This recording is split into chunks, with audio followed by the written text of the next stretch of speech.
Innal hamdalillah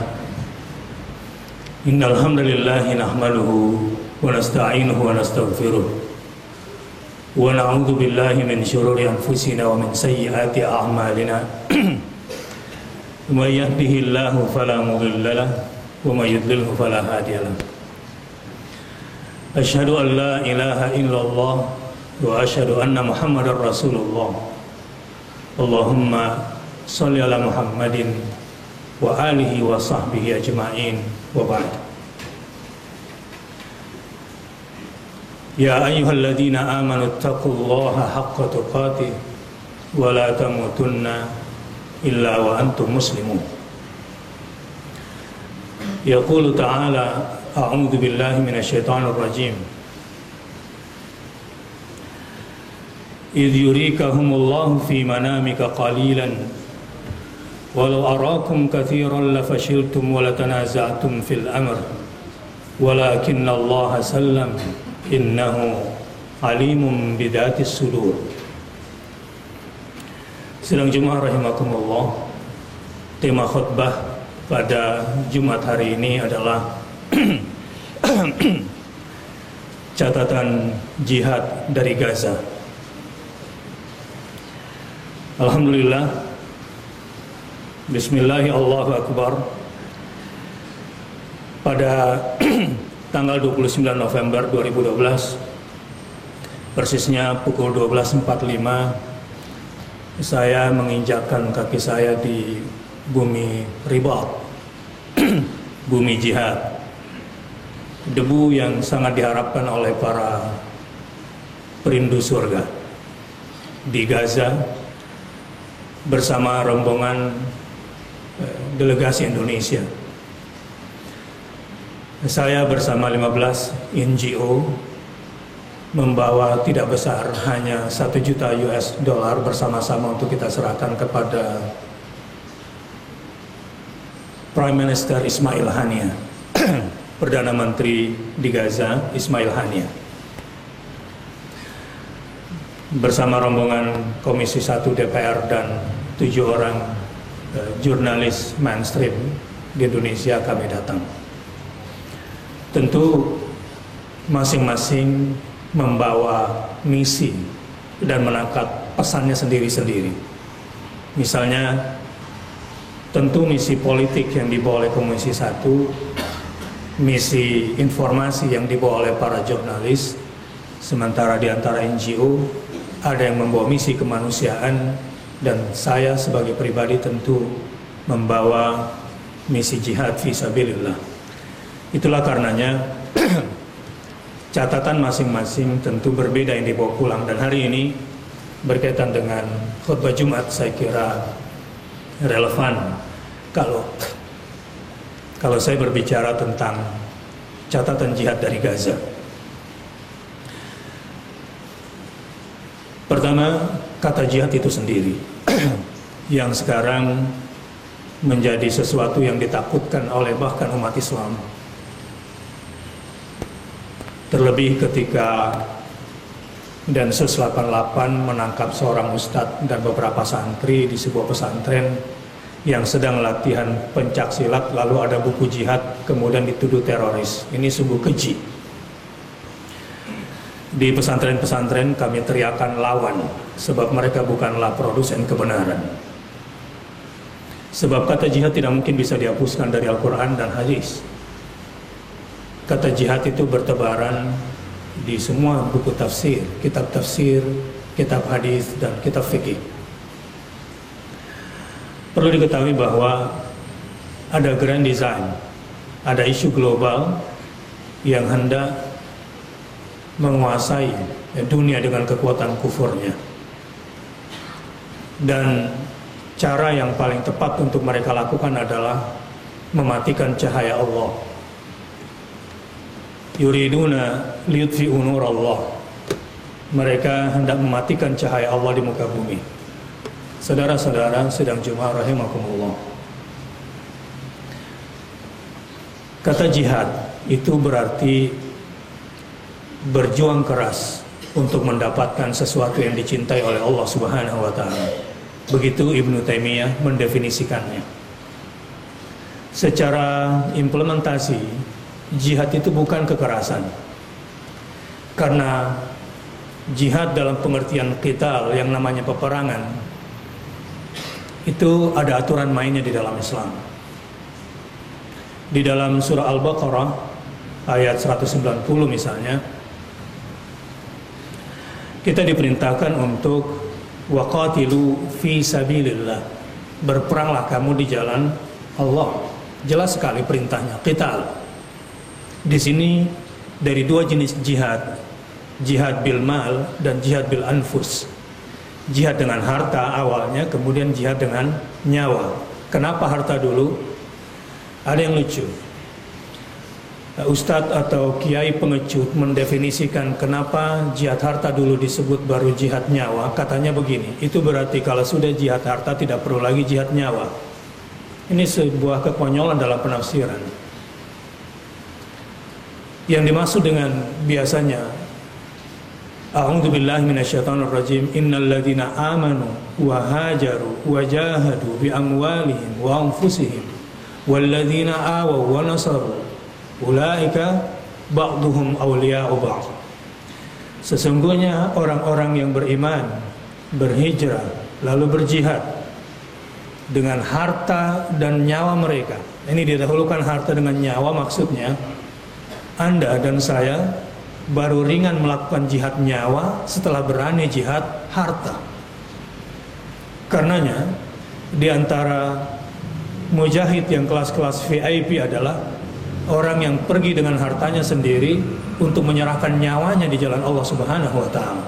Lihat misalnya pejuang kemerdekaan di Republik Indonesia tahun 45. Mereka hanya keluar dengan sebilah bambu runcing untuk mempertahankan negara kesatuan Republik Indonesia.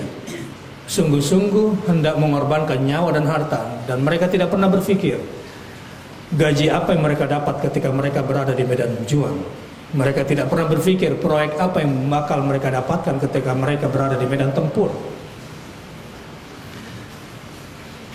Saudara-saudara sedang jemaah rahimakumullah. Jadi kenapa didahulukan wajahid walladzina jahadu bi amwalihim wa anfusihim? Didahulukan dulu jihad harta baru jihad nyawa. Orang-orang yang sudah berani berjihad harta baru dia berani jihad nyawa.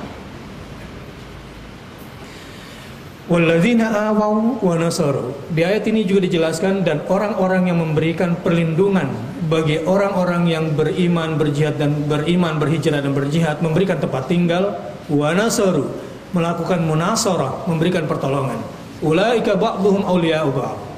Mereka itu adalah pelindung satu sama lain. Saya bisa tebak, ketika katanya ada teroris kabur dari tahanannya, padahal ketika menangkap teroris itu kan di Indonesia ini pakai barakuda, kok bisa lolos? Saya sudah duga senarionya. Berarti setelah si teroris ini kemudian keluar, akan diobrak-abrik itu rumah keluarganya, dan akan dituduh teroris siapa yang menampung orang, mendapatkan tempat tinggal bagi orang yang kabur ini, dan seterusnya. Selain di Jakarta dilepas, di Ambon juga dilepas. Berarti dia akan melakukan kecamuk itu nanti. Dan tunggu momentum. Dan saat ini tentunya biasanya isu itu tidak dimunculkan. Bahaya mereka kalau munculkan isu terorisme sekarang, sebab semangat jihad dengan suasana Gaza sekarang berhadapan dengan mereka. Sedang jemaah rahimakumullah, yang ingin saya tekankan dalam konteks ini adalah bahwa kita selama hilang semangat jihad dalam diri umat Islam, terutama pada laki-lakinya, pada pemimpin keluarganya, maka kita akan menjadi posisi yang dizalimi selalu. Karenanya afdalul jihad ar-ribat. Sebaik-baik jihad itu adalah siaga jihad menghadapi situasi yang serba tidak mungkin itu. Dan orang yang melakukan satu kali ribat di malam hari, misalnya tidak tidur semalam karena siaga jihad, lebih bagus daripada beribadah 50 tahun lamanya. Itulah karenanya kalau Anda ingin menjadi orang yang paling bagus Islamnya, Anda sudah sholat 5 waktu tepat waktunya, Anda juga kemudian sholat sunnah Anda bersedekah setiap hari, Anda tahajud setiap hari, Anda juga lakukan silaturahim, Anda juga kemudian toleransi agama dengan tingkat tinggi, Anda tidak akan pernah sampai pada dzarwah sanamil Islam, puncak kesempurnaan Anda sebagai seorang muslim sebelum berjihad. Sebab pada jihadlah yang namanya dzarwatu sanamil Islam. Puncak kesempurnaan Islam seseorang adalah kalau dia berani berjihad dengan harta dan nyawa. Tentu saya sepakat, Indonesia bukanlah darul harb, zona perang. Meledakkan bom di Indonesia adalah tidak tepat. Peperangan, jika musuh menyerang kita dengan pemikiran, kita lawan dengan pemikiran, bukan dengan pukulan. Ketika musuh menyerang kita dengan tulisan, juga kita harus lawan dengan tulisan, bukan kita tendang. Kalau musuh kemudian merusak Islam dengan cacian, kita juga harus lawan dengan argumentasi, bukan dengan ledakan bom. Adalah sebuah kekeliruan. Tetapi di dunia ini beruntunglah orang-orang yang pernah setidaknya merindukan mati di jalan Allah Subhanahu wa taala. Sebab hidup sesungguhnya adalah memilih cara mati. Dan cara mati yang paling hebat adalah mati di jalan Allah Subhanahu wa taala. Kami bersama rombongan kemudian mendaratkan kaki di Gaza. Ada yang menarik kesan saya di bumi Gaza. Yang pertama, pada bulan Desember dan Januari 2008-2009, Hamas, Harakah Al-Muqawamah Al-Islamiyah, butuh waktu 23 hari untuk memaksa Israel mengangkat bendera putih. Tetapi kali ini, di bulan November 2012 menjelang bulan Desember 2012, terserah apa motifnya, apakah Netanyahu yang takut bersaing dengan Ehud Barak, atau ini sekedar uji tes Barack Obama tentang kampanyenya setelah menang bahwa dia berpihak kepada Israel, atau yang ketiga, pengalihan isu yang mungkin juga akan saya komentari, pengalihan isu bahwa rezim Bashar Assad yang hampir kalah oleh Jaishul Hurriyah melawan Jaishun Nizam, tentara pemerintah yang hampir kalah dengan tentara pembebasan. Bashar Assad seorang penganut Syiah Nusairiyah yang didukung oleh Iran, China, dan Rusia, yang hampir kalah dan terpukul. Ini akan berbahaya bagi Israel karena Suriah di dataran tinggi Golannya berbatasan langsung dengan Israel. Seandainya ini terjadi setelah Mesir dikuasai oleh Ikhwanul Muslimin atas pimpinan Mursi, lalu jika kemudian Jaishul Hurriyah menang juga nanti, tentara pembebasan yang mayoritas Muslim Sunni itu berhasil meruntuhkan kekuasaan Syiah Nusairiyah yang telah membunuh 40.000 umat Islam saat ini. Ketika itu kala ini berbahaya bagi Israel, sehingga Israel punya kepentingan untuk mengalihkan isu. Terlepas dari semua isu itu, ada yang menarik. Jika di bulan Desember 2008-2009 Hamas membutuhkan waktu 23 hari, tapi kali ini hanya butuh 8 hari. Berarti lebih kurang sepertiganya saja. Kami kemudian berteriak dan berkata, jika Henry Ford mengatakan bahwa 10 tahun lagi peta Israel akan hapus di muka bumi, insya Allah sepertiga lebih cepat, mudah-mudahan. Allahu Akbar. Syal yang saya pakai ini saya beli di Gaza karena ada tulisan Hijarah atau Sijil, kode operasi perang di Gaza.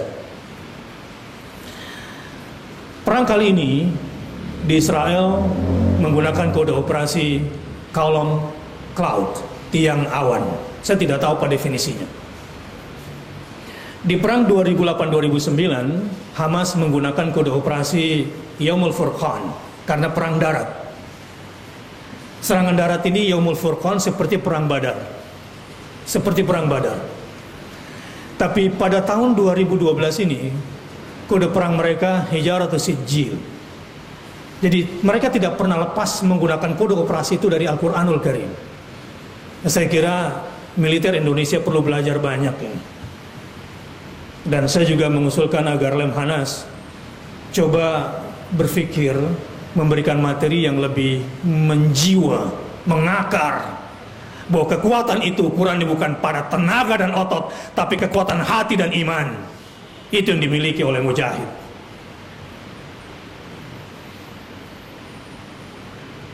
Kenapa mereka menggunakan kode operasi Hijaratus Sijil? Kita baca Hijaratus Sijil ini ada di dalam surah Al-Fil.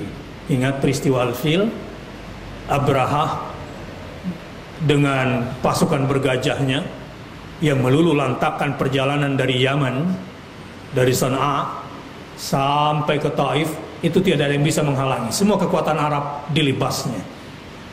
A'udzu billahi minasyaitonir rajim. Bismillahirrahmanirrahim. Alam tara kaifa fa'ala rabbuka bi ashabil fil?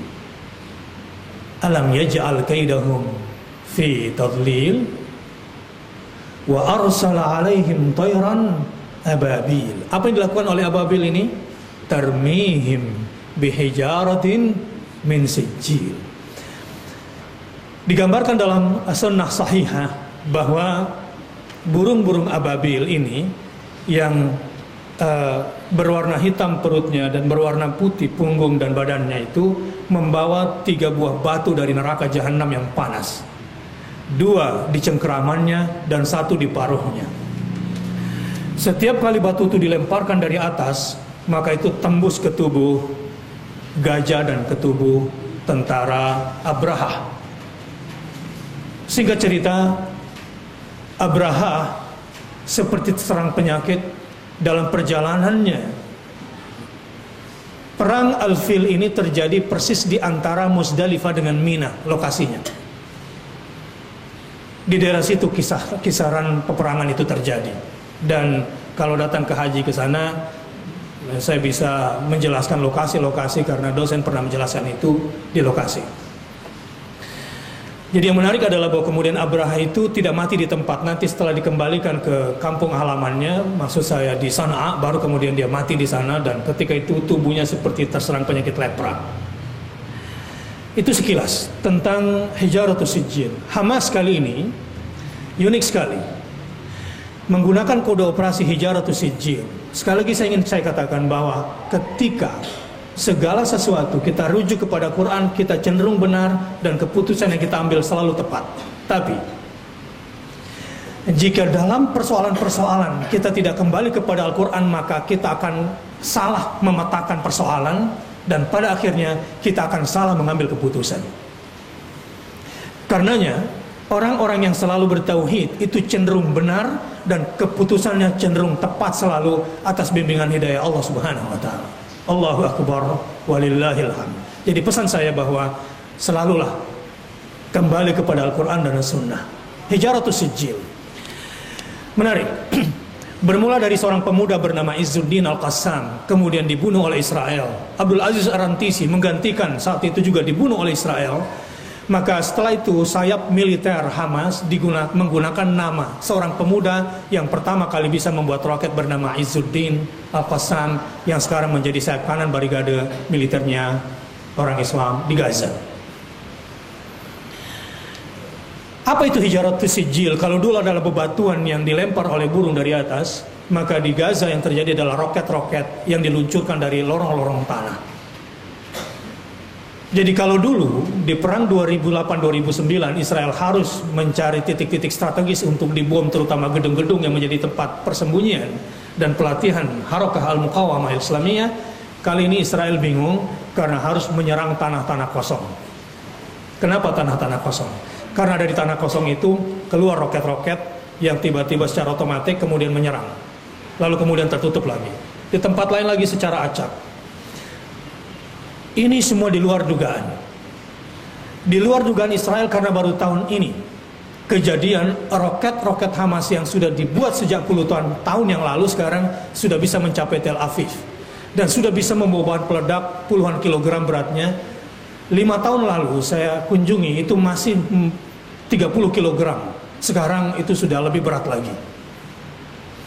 Jarak antara Gaza dengan Israel sekitar 74 kilometer.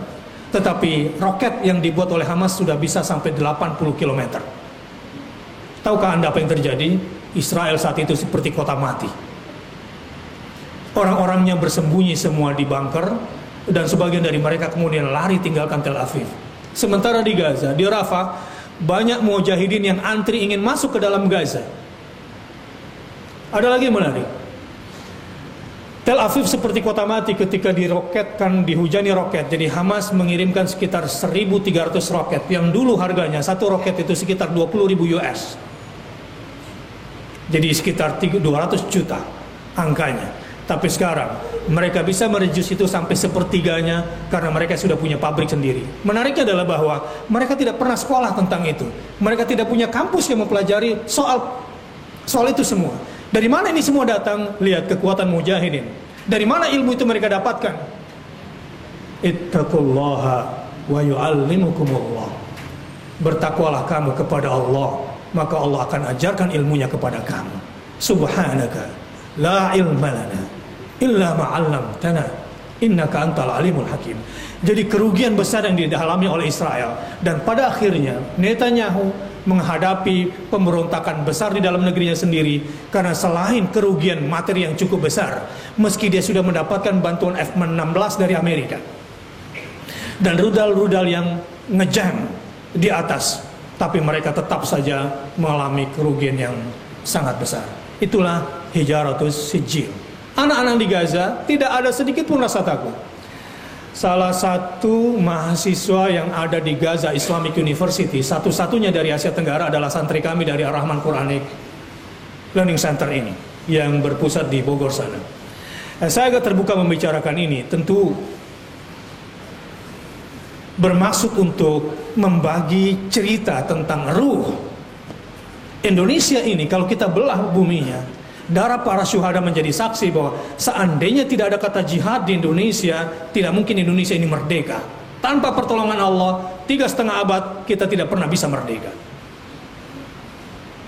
Dan negara kesatuan Republik Indonesia selamanya tidak akan pernah bisa berdaulat seperti kondisi sekarang ini, kecuali jika pemimpin-pemimpinnya mempunyai ruh jihad fi sabilillah.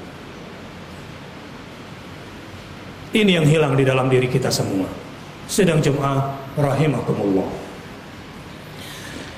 Juga yang menjadi catatan saya di Gaza adalah soal kepemimpinan. Menarik sekali.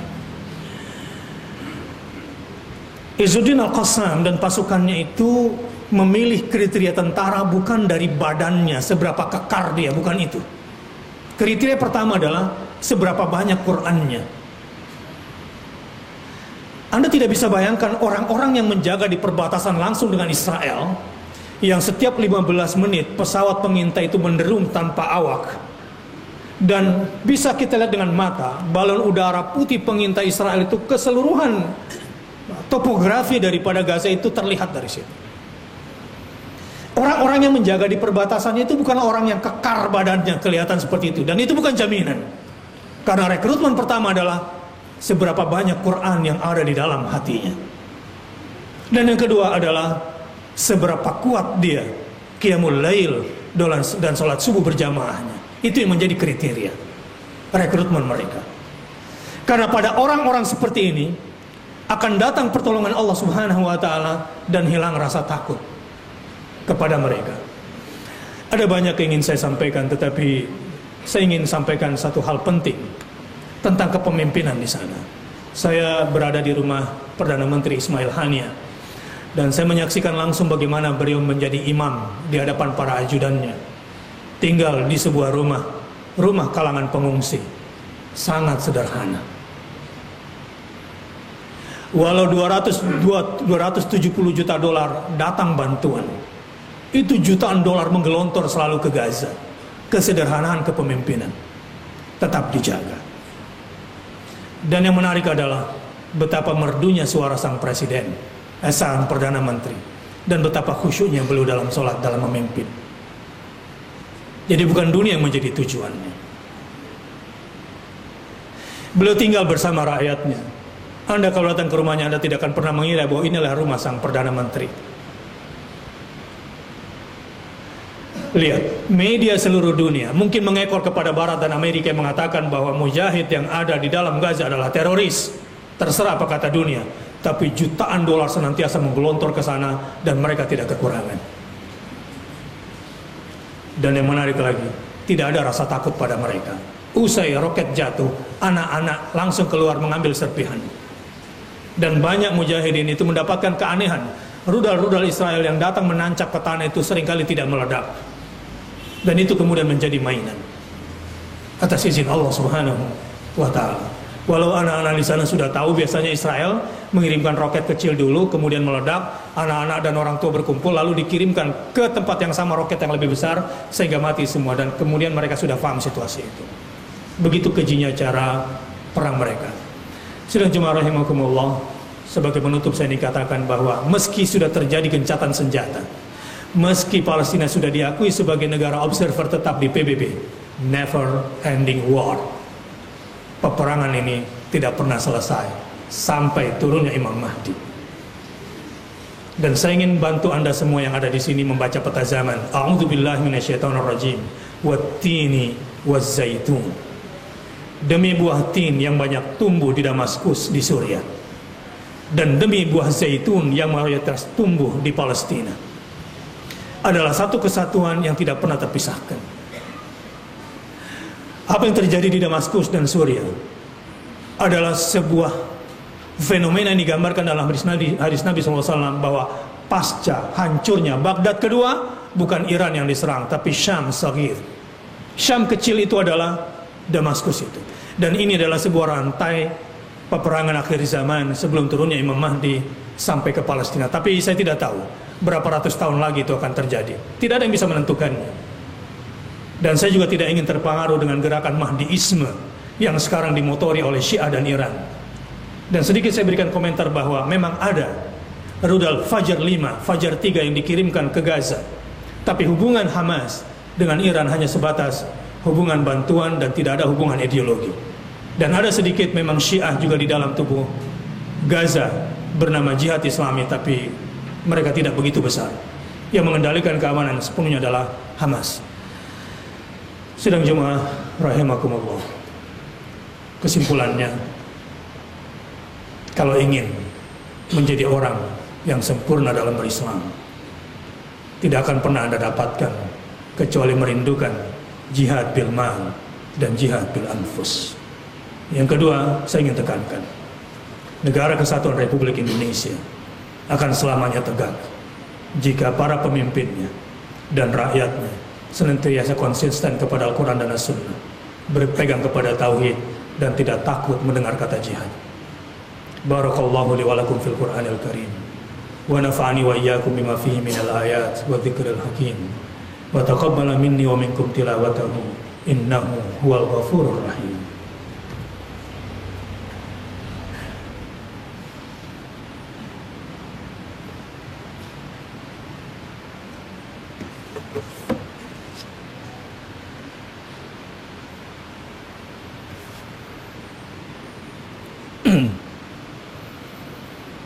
Alhamdulillahil karimir rahman, allamal Qur'an, khalaqal insan, allamahul bayan. Asyhadu an la ilaha illallah wa asyhadu anna Muhammadar Rasulullah. Allahumma sholli ala Muhammadin wa alihi wa sahbihi ajma'in. Ya ayyuhalladzina amanu taqullaha haqqa tuqatih wa la tamutunna illa wa antum muslimun.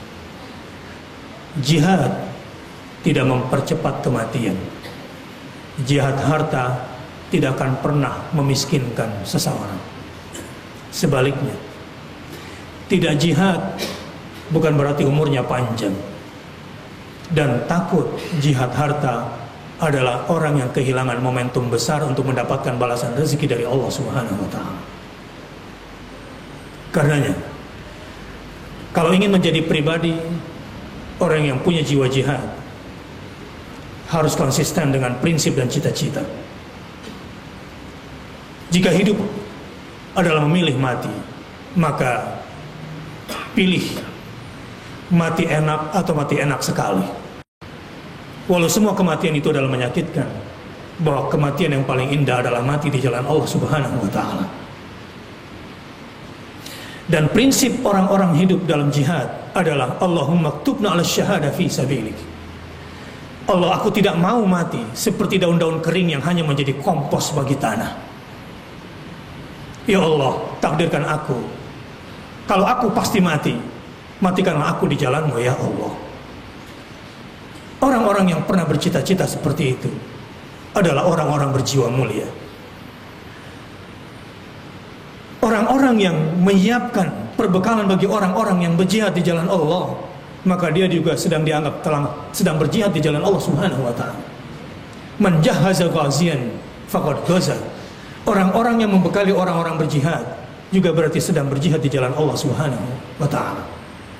Dan satu hal sebagai penutup, prinsip yang harus dipegang bagi orang-orang yang berjihad di jalan Allah adalah wa minhum man qadha nahbahu wa minhum man yantadhir. Ini menjadi yel di dalam jiwa mereka, menjadi moto di dalam jiwa mereka.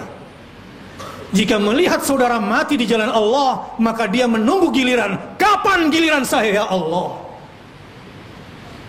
Begitu prinsip mereka yang diabadikan di dalam Al-Quran.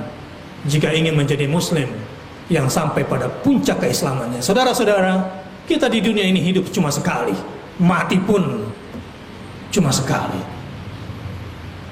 Jangan sia-siakan hidup kita, dan buktikan bahwa kita adalah di antara orang yang siap menunggu giliran untuk mati di jalan Allah Subhanahu wa ta'ala.